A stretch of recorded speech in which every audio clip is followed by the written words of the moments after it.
Welcome back to the channel. Welcome back. We are the Men of the West Media.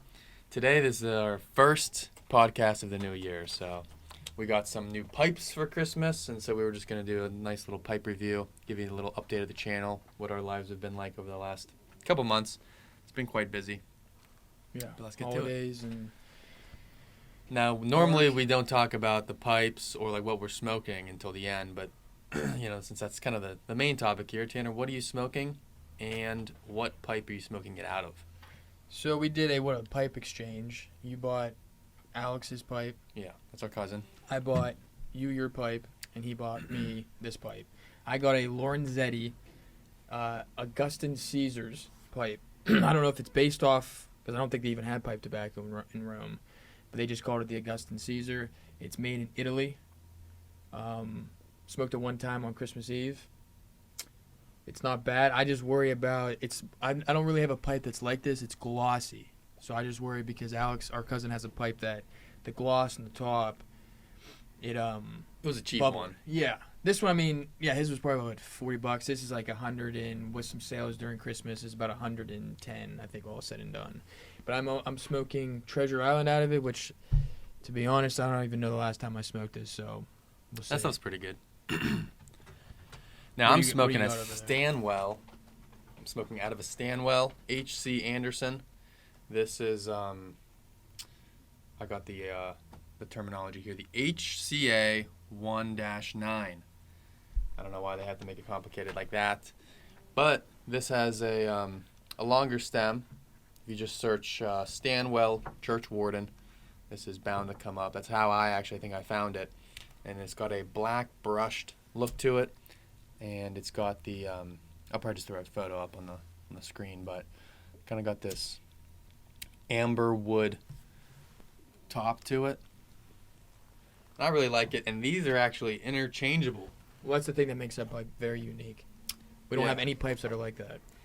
Because I have an issue where we smoke indoors, obviously, even upstairs. We're in the basement now, but, whenever you have a job and school and whatnot where you're behind the computer all day, it's not easy to smoke out of a church warden with no hands, having to balance this thing when you're typing. So it actually comes with this type of stem. And it's interchangeable, and I like it a lot.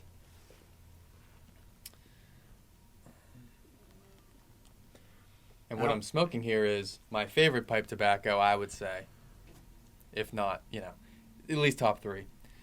Blood Red Moon Cult by Cult. And it's cherry, a little bit of chocolate. It's hard to beat that. Yeah, it's difficult to beat that. Well, how much does that pipe go for? You didn't. About $100 on pipesandcigars.com. And we have a pretty good collection going on down here. I think to play it safe, about $100 for a pipe is, to me, a pipe that's gonna last you probably your whole life. $100 is like I don't think you need to be spending $200, $300 on a pipe. The corn cobs, we already discussed those. The Meerschaum corn cob pipes, they're about like $30, and they bubbled on the side. Those are not meant to last long. Like something like this. Now that we have more pipes, I won't be smoking, just abusing this one. This is something that's gonna last a long time. Yeah, now I did buy a Barrettini. I think that's how you say the name. That might have gone for $75 or $80, and it's a lighter one. I believe that was also made in Italy. Yeah, this is actually a little bit about Stanwell. They actually started around World War II in Denmark, and all the operations, production were done in Denmark up until I believe it was 2010. They moved the pipe making to Italy, but I believe that the company is still based in Denmark.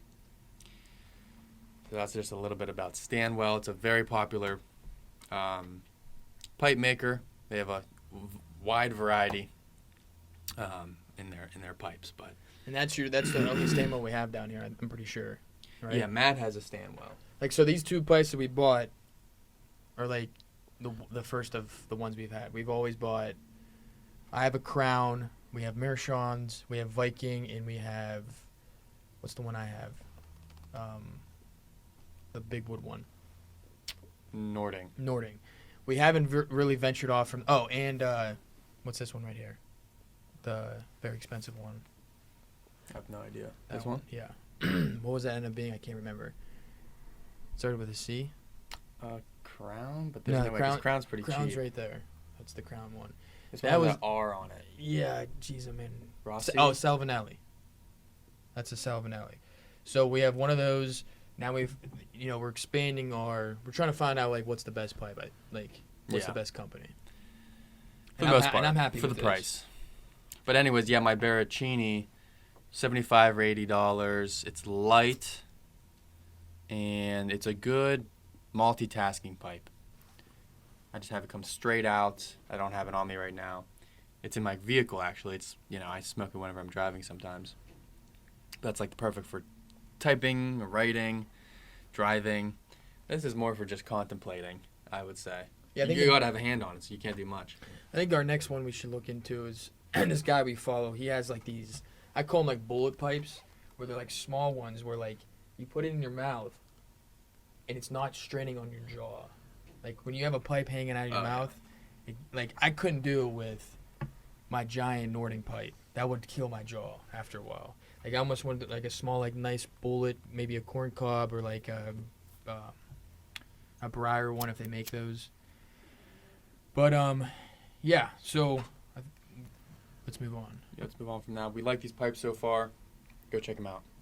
So, want to talk about it? Yeah. So, where did we get this idea? We just kind of came up with it on our own, right? George Bruno, I'm sure a lot of you have seen his channel. He's talked about it in one of his live streams one time. And, We're going to patent this shit. yeah. Just sort of like cheap, but also maybe unique ways to package pipes around the house. Yeah, you get into it first. I'll get into my little thing. So, you can buy this, like, things like this. Like, I don't know if you guys can always see what we're showing you. But a nice leather, looks like it's almost freaking molding because it's so damn cold down here. That kind of holds all your stuff. Your pipe, your tobacco, your cleaners. This is like, to me, like an outdoors type of thing. That's nice, it's light, but for like in the house, maybe going to someone else's house, like a quick travel, like a nice tin can. Like, And that was what? Shortbread? yeah, it says like, and I don't know, it's like a vintage, like to me, like I like stuff like this. It's just pure butter, shortbread. I don't even know what the name is on there. But it's a tin can that can hold things, like your lighter, a tamper of any style. Like I started using this metal tea. Like It's metal? Yeah. You use the metal tea. I don't know. I don't know where I found it at, but it's like a metal because you don't want to use plastic because it'll melt. And then a nice, I don't even know where I found this, like a nice little bag to fill up your, like put tobacco in, fold it up.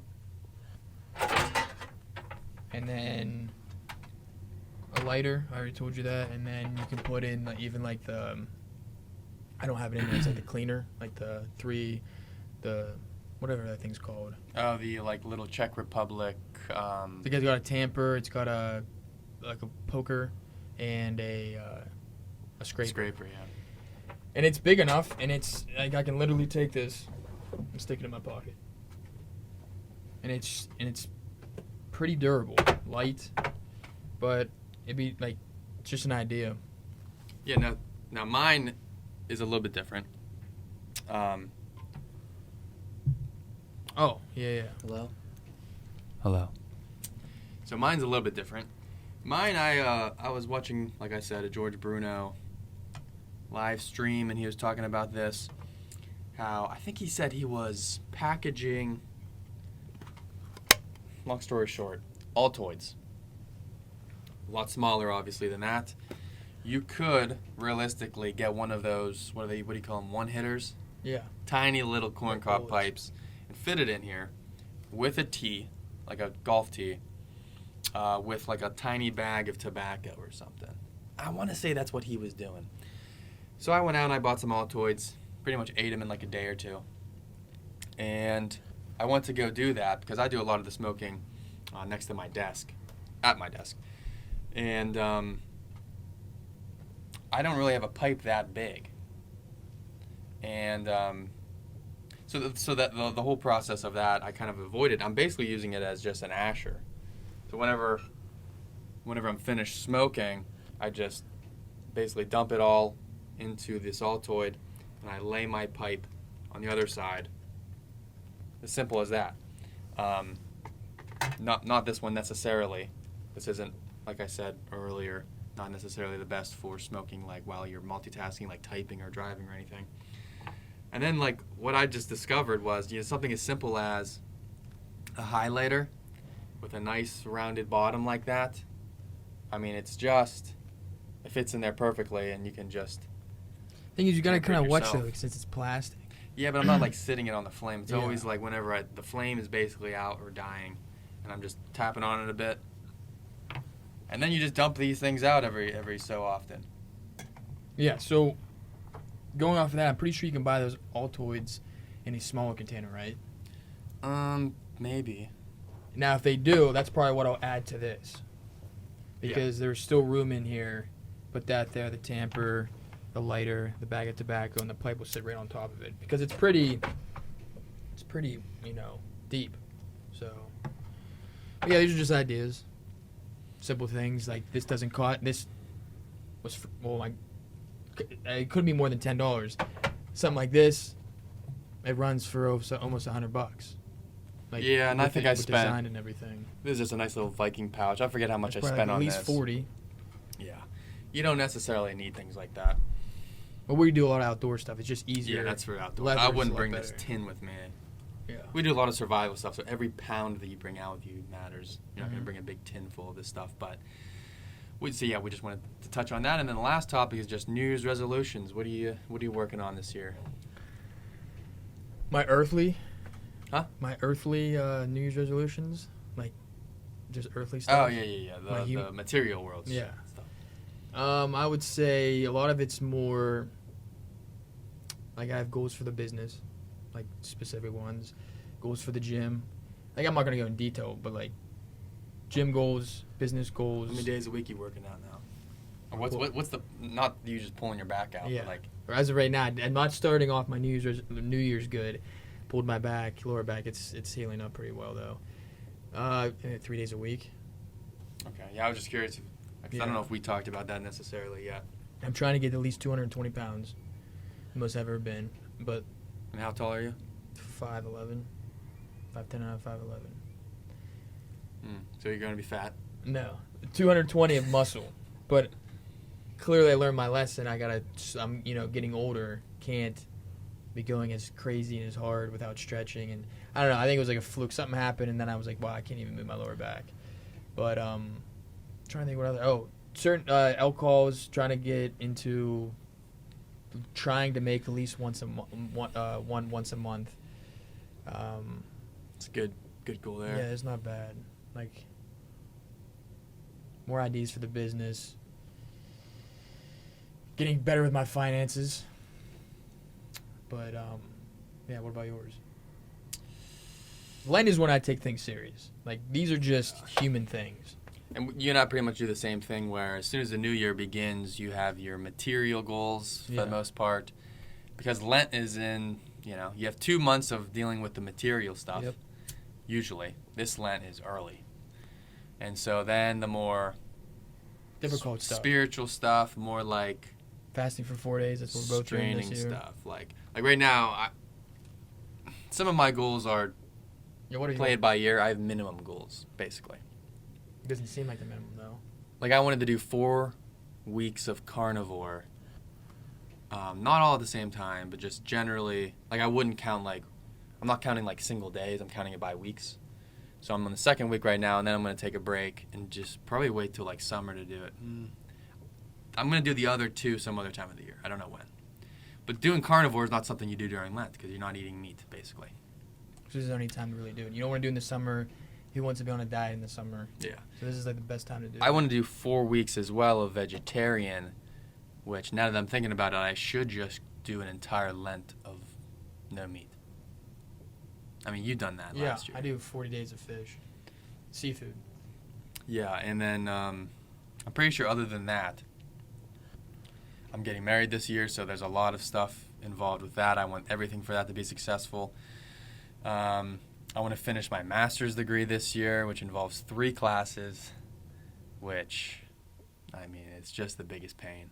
I mean, that is like the least motivating thing that I could even imagine. Still in school at 30. Well, I'm Almost gonna be 30 this year. Let's see what else. Oh, I want to, since I'm gonna be turning 30 this year, I want to make sure a lot of this diet stuff comes in. Restart my system, do extreme fasts. I want to complete a successful 4-day fast. I kind of failed last year. I did 2 days. My preparation for it wasn't all that great. I have a better plan this year. And so I had to eat a meal in the middle. So then I did the next 2. So just got to cut out that meal and I would have been fine, but I was not feeling good. Yeah, I mean, I don't know how I'm going to do this year with 3 going into 4 because the end of that third was deadly. Yeah. It's always hit or miss. Sometimes if I do it right, the first day sucks, and then it's easy from then on out. This time, the whole second day, I was like borderline, lightheaded, stomach growling the whole time. And I'm like, how can I finish this day and 2 more? Yeah. I was not feeling it. I just bulked up on I think I got a bunch of, was it meat? No, because it was Lent. I think I just had a huge thing of eggs. 6 eggs or something. 8 eggs maybe. I don't even remember. That's not a good Fat Tuesday. I think that's one of its. Well, no, what I like to do is the Triduum, Holy Triduum. The last 3 days of Lent, No, go all out, and you break the fast with Easter dinner. Yeah. Okay. And that's so I wouldn't have been eating meat for that. So it would have just been eggs, with maybe veggies in it or something. But I'd like to do a successful Triduum with like an additional day. So, the goal is to eventually get an entire week of no food. Yeah, so that's where. Going from 3 to 4 days, at least I get over that hump of like now I'm more than half the week I have fasted. Well, that's where the snake juice will come into play. Yeah, and I gotta get snake juice. Yeah, and I have the. Which I have is the just ingredients like for that.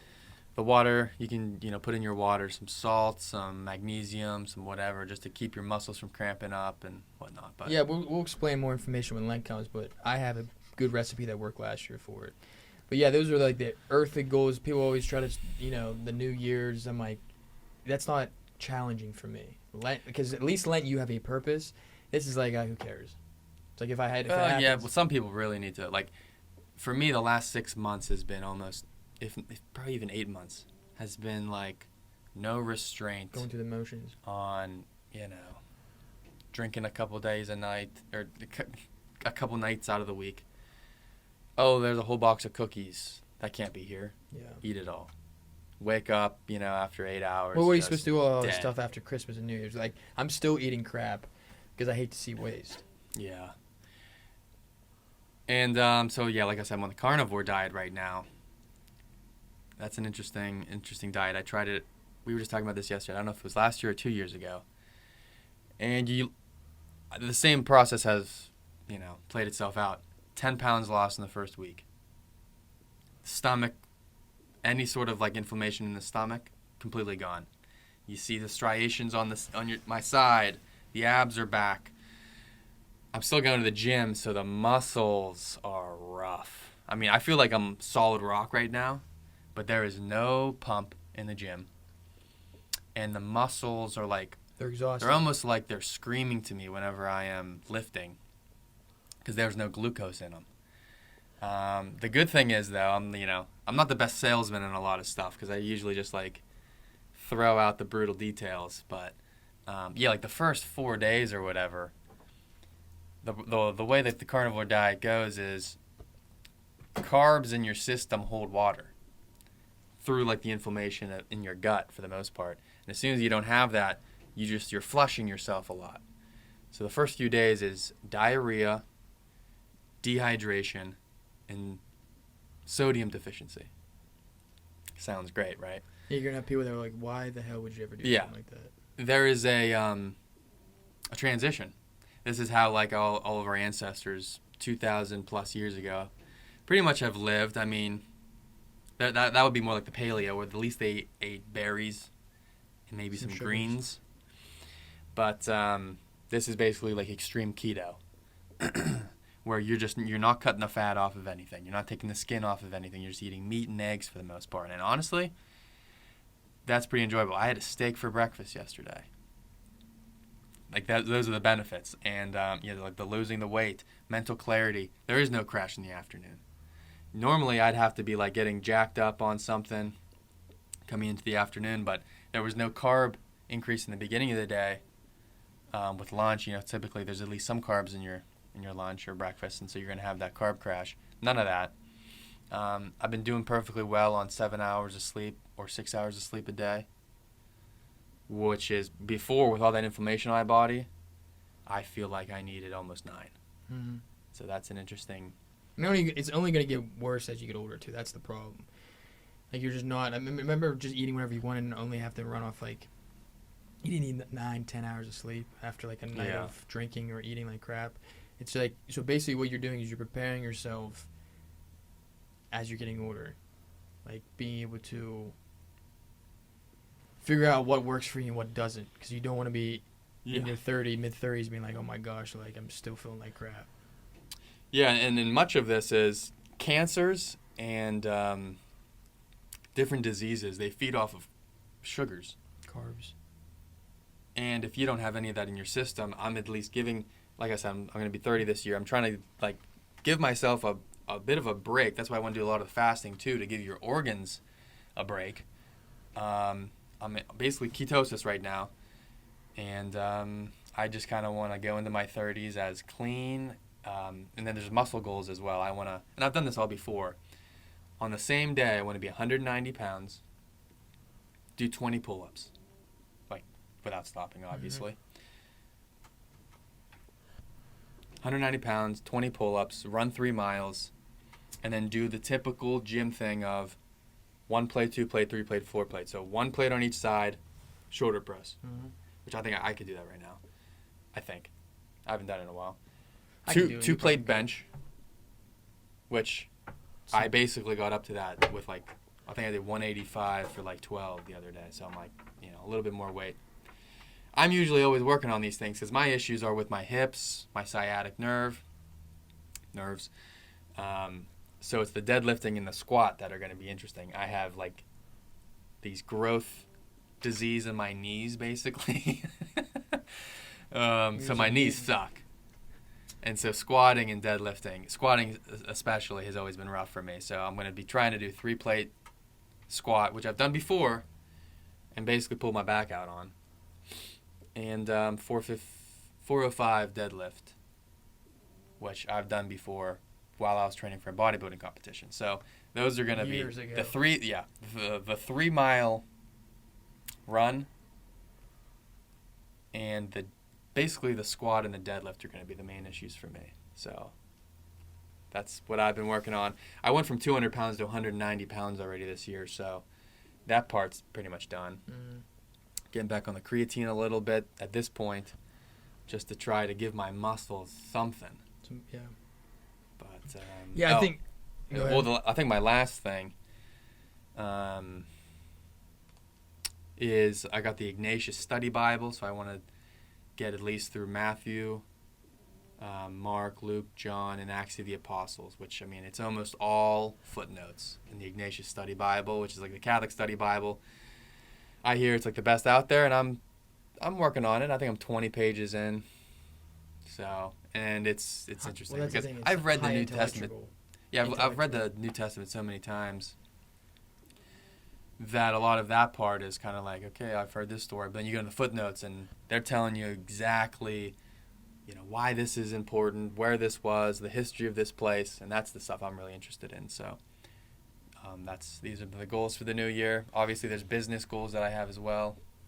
Yeah, I think for New Year's, if, like, you're not a religious person, I think New Year's you should always have 3 things: a physical goal, what do you want to say, like a business, like, I guess, work goal, business goal, and then what would be the third one? I feel like there's always like a 3. Well, I feel like people need to balance like 4 things, generally: physical, mental, emotional, spiritual.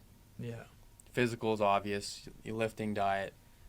Mental, maybe read 3 books this year, 4 books, whatever. Emotional, I've heard people talk about the emotional, social, emotional, as like its own. So like forming certain relationships with certain people, fostering those relationships. Like I'm gonna visit, this grandparent more. I'm gonna do this for my parents. I'm gonna get in a relationship. I'm gonna get married, whatever. And then there's the spiritual stuff, which I think goes in the realm of prayer, reading scripture, fasting, charity, that kind of stuff. I think those if you just organize your life. I remember as soon as I graduated from college, or maybe a little bit before that, I laid out those 4 bullet points and like had little things under it, and was like, maybe this is the best way to organize your life. Yeah, if you don't have those goals, then I feel like this is how people get into that depression, anxiety. Because you're just a feather blowing in the wind. Yeah. Of, this person needs something over here. I'm going to do this, and then you're doing this, and you're just not really working on. There's no organization to what you're doing. And I feel like you're lost. And then when you're like, when do people mostly have their midlife crisis? I know it's middle of their life, but that's usually mid 40s, 50s. And they go crazy because they've done nothing. They've had accomplished nothing. They've had no goals. I think that our generation might be a little bit different in that I think there is a late 20s. I remember like MGK wrote that song 27. Mm-hmm. There's like the age 27 is where like college is generally done, high school, you're in the workforce. You see how bad the situation and everything is in the dating world and in the economy and in politics and all this kind of stuff.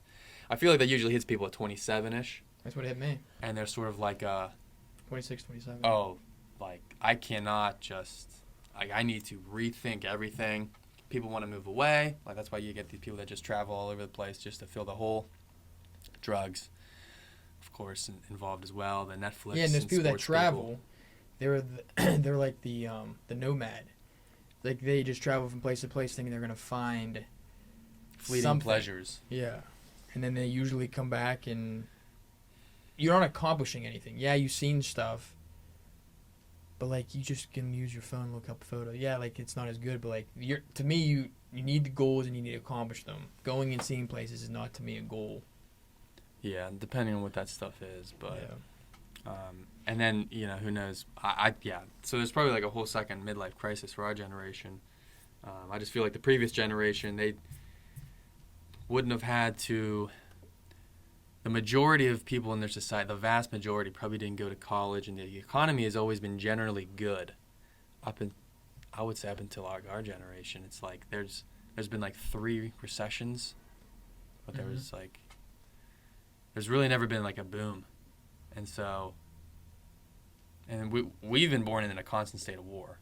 Yeah. And so like, just the macro environment, when politics and economics and all this kind of stuff, you just see like how helpless we really are, and so it's like I feel like a lot of things come together. Plus, that's not even to mention the amount of divorce, and sodomy, and all this kind of stuff that's just plaguing the generations of like people being born into these broken homes, and then there's no guidance there. People aren't even going to church anymore. It's they'll figure out on their own, spiritual, not religious. The divorce rate is above 50% now, isn't it? Yeah, I mean, then a lot of those kids are sodomites and fornicators, and they're promoting the worst degenerate stuff, and you just get this. Anyways, I could talk about this stuff all day. We're just gonna ramble. Yeah. Let us know your New Year's resolutions in the comments section. I'm always looking for new ideas. Yeah, please comment, and even comment about these new pipes we got. Yeah, does anyone have a if they're Stanwell? Good brands, yeah. Lauren, what is it? Let us know your favorite brands. Do you like? Because here's what I'm always trying to do. It's find the best pipe for its price. So if there's like a $70 or $60 pipe that is really good for the price that you can almost get 2 for, that's actually really good. Because I go through like the pipe magazines and all this kind of stuff, and I see like some of them, it's like $50 pipe. I'm like, I don't want to throw $50 to the wind just to get something that I'm never even going to smoke. So if you have any of those suggestions, throw them in the comments. Even some tobaccos, because we're kind of like... Yeah, we're about to go in bulk and buy more. Eventually, but nothing's catching our eyes. So, because to be honest, the ones we got I love them. And every time we bring a few more in, it's like, okay, we're going to put this on the back shelf. It doesn't... I would love to like stumble upon one like as good as like Old Toby or Rivendell or Cherokee or even with the Boswells and what else we got? I like everything we got. Yeah, like we just need more, and we can produce more videos and talk about these tobaccos and stuff. But that's pretty much it. Hopefully you guys have a good New Year. I know this is kind of late. I don't even know the date. The 10th already. And we're probably gonna, I don't know, publish this in the next couple of days. But yeah, have a good New Year. Stay tuned. Like, comment, and subscribe to the channel. Check out all of our videos. Yeah, we'll see you in the next one. Peace.